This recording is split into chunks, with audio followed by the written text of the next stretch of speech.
Hi friends, कैसे हैं आप लोग।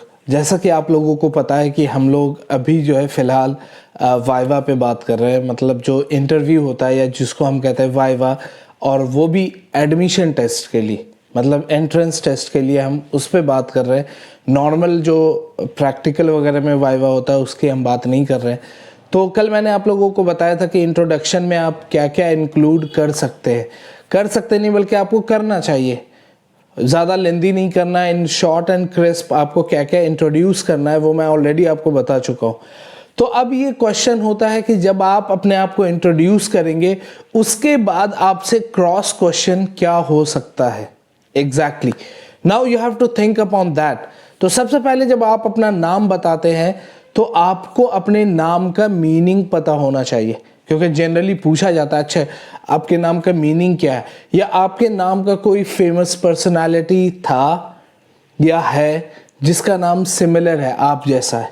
ठीक, उसके बाद सेकंड आता है आप अपने पेरेंट्स का नाम बताते हैं और पेरेंट्स का प्रोफेशन बताते हैं। तो जनरली क्वेश्चन जो है आप पे किस चीज़ से पूछा जा सकता है, regarding profession of your parents, है ना। तो आपको अपने पेरेंट्स के प्रोफेशन के बारे में बहुत अच्छे से मालूम होना चाहिए। अब एक टर्म क्या यूज़ हो रहा है कि हम मदर के लिए यूज़ करते हैं she is a house wife, और कुछ लोग यूज़ करते हैं she is a house maker. तो हाउस मेकर और हाउस वाइफ में थोड़ा सा डिफरेंस है, बिल्कुल माइनर डिफरेंस है कि हाउस वाइफ सिर्फ मदर हो सकती है, लेकिन हाउस मेकर फादर भी हो सकते हैं। तो जब ये टर्म ऐसा हुआ कि फादर भी जो है वो मतलब ख्याल रखते हैं घर का और छोटे मोटे काम घर के करते हैं, और हम उनको भी कह सकते हैं कि जो काम हमारी मदर कर रहे हैं वो काम हमारे फादर कर रहे हैं, तो इन दैट केस हमें क्या यूज़ करना चाहिए। हम हाउस हस्बैंड तो यूज़ नहीं कर सकते। तो ये एक नया टर्म आया कि हम इसको हाउस मेकर बोल दें, है ना। तो हाउस मेकर में कोई जेंडर से ताल्लुक नहीं है, मतलब mother can be as well as father, लेकिन when we talk about house wife तो वो सिर्फ मदर हो। तो यहाँ पर आपके नाम का मीनिंग, आपके पेरेंट्स के प्रोफेशन के बारे में पूछा जा सकता है।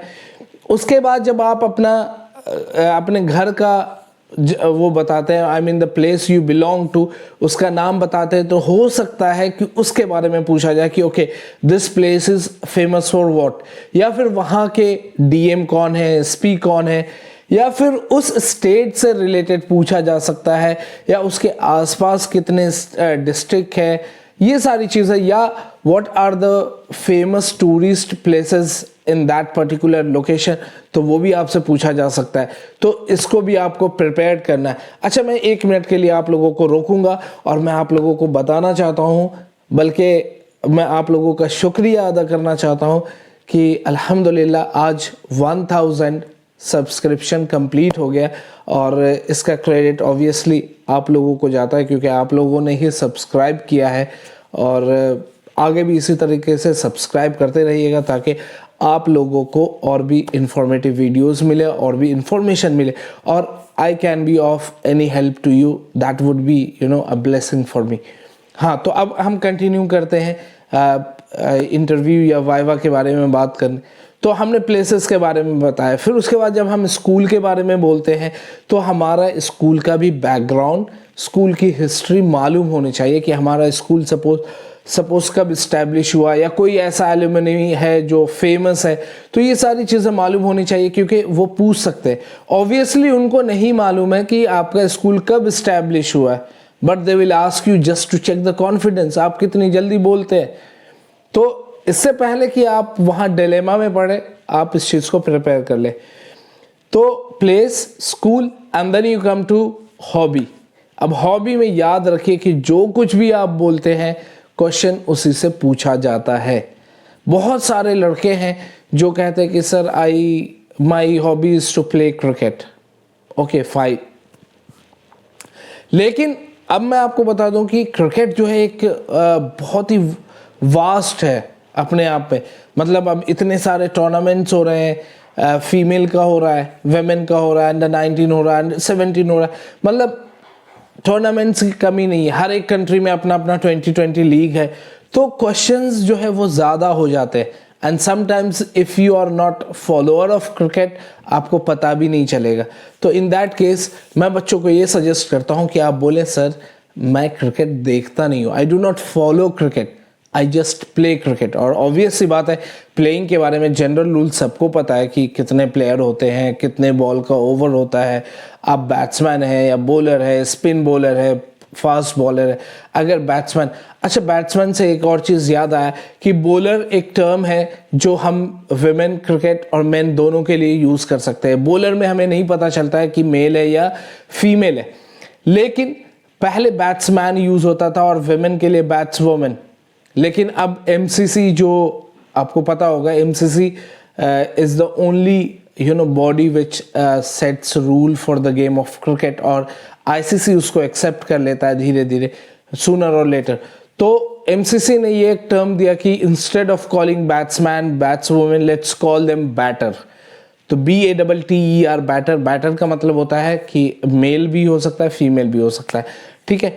तो अब हम बात कर रहे थे कि आपको क्या बोलना है कि I do not follow cricket, I just play it, और आपको उतना तो पता ही होगा, ऑब्वियस सी बात है।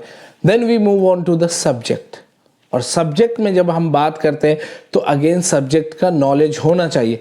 तो मैं ज़्यादातर बच्चों को ये एडवाइस देता हूँ कि साइंस को नहीं बोलो, सॉरी मैथ्स का नाम नहीं लीजिए कि आई लाइक मैथ्स, क्योंकि मैथ्स में कैलकुलेशन में थोड़ा सा प्रॉब्लम होता है, राइट। सो इट्स बेटर आप साइंस बोल लें, साइंस में आपको कैलकुलेशन करने की ज़रूरत नहीं होगी। एंड आई अज्यूम कि बहुत रेयरली कोई बच्चा होगा जो कहेगा कि इंग्लिश, हिंदी या उर्दू हो, whatever, but again I tell you कि अगर मैथ साइंस में है, टॉसिंग है, तो गो फॉर साइंस, क्योंकि वहाँ पे कैलकुलेशंस नहीं होंगे, जो भी है वहाँ पे थियरी होंगे, कंसेप्ट्स होंगे, बट यहाँ पे कैलकुलेशन पूछा जा सकता है। So to avoid that take I mean science as your favourite subject. उसके बाद लास्ट में जब आप अपना एम बोलते हैं तो ऑब्वियसली इस एम के बारे में अच्छे से आपको पता होना चाहिए, वरना क्या होता है बहुत सारे बच्चे कहते हैं I want to become a doctor. अब इसमें कई क्वेश्चन आ सकते हैं कि why do you want to become a doctor, how will you become a doctor, what all courses you have to do, और डॉक्टर की जो डिग्री होती है वो होती है क्या। जैसे हम कहते हैं MBBS, they can ask you what is the full form of MBBS। Now days कौन सा एग्जाम होता है MBBS के लिए, या फिर हम कहते हैं IAS ऑफिसर, तो IAS का फुल फॉर्म पूछते हैं।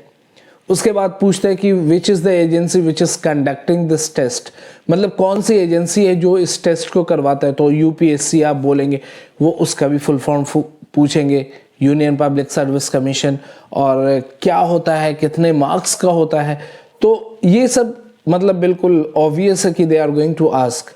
सो whatever you say as your aim, you must study about that, right. और एक सिंपल सा ये है टिप है कि अगर आपको कोई आंसर नहीं आता है तो you can say it in a polite manner, sir I don't remember, I don't recall, या sir I haven't read, I will try to read, sir I have no knowledge on this topic, I will try to gain more. Fine, ये बोलना है, समझ गए। वहाँ पे blank नहीं रहना है, और ज़्यादा लंबा नहीं कि बहुत देर तक सोच रहे नहीं आ रहा है, आ रहा है या नहीं आ रहा है, तो थोड़ा सा टाइम लो, sorry sir I don't know, I will try to learn about it. या फिर आपने याद किया हुआ है, आपने पढ़ा हुआ लेकिन रिकॉल नहीं कर पा रहे, अब बोलिए sorry sir I can not recall at this moment but I have studied. तो इस तरीके से आप जो है चीज़ों को आसान कर सकते हैं। तो यहाँ पर जो मैंने आपको बताया, अगर ये नॉलेज है आपके पास, जो अभी मैंने आपको डिस्कस करके बताया कि इससे क्या क्या क्वेश्चंस आ सकते हैं, देन आई थिंक आपका वाइवा या इंटरव्यू बहुत अच्छा जाएगा। उसके अलावा एक दो क्वेश्चंस और है जिसको हम लोग नेक्स्ट वीडियो में डिस्कस करेंगे। नेक्स्ट वीडियो इसलिए बोल रहा हूँ क्योंकि ये वीडियो लॉन्ग ना हो जाए। Once again thank you to everyone for subscribing, क्योंकि 1000 हो गया। Indeed that's obviously a motivation for me, it's an honour for me. So मिलते हैं हम लोग नेक्स्ट वीडियो में।